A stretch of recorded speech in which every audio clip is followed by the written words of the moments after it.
নাবালিগ অবস্থায় যার বাচ্চা মারা যায়, ওই বাচ্চাগুলিকে আল্লাহ পাক রব্বুল আলামিন কিয়ামতের ময়দানে বাপ মার জন্য বহুত বড় সুপারিশকারী বানায়।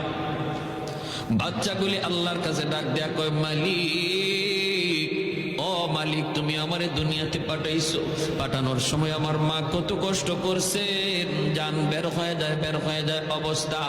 এরপরে আমি দুনিয়াতে আসলাম, এত কষ্ট আমি মাকে দিলাম, কিন্তু মার কোনো খেদমত আমি করতে পারলাম না, আমার মা ঋণ আমি শোধ করতে পারলাম না।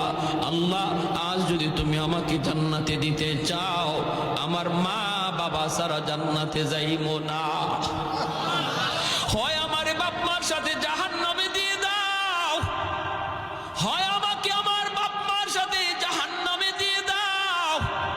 রব্বুল আলামিন তখন বলে, বান্দারে, আমি আল্লাহর আদত হচ্ছে জাহান্নামীকে জান্নাতে দেওয়া, কিন্তু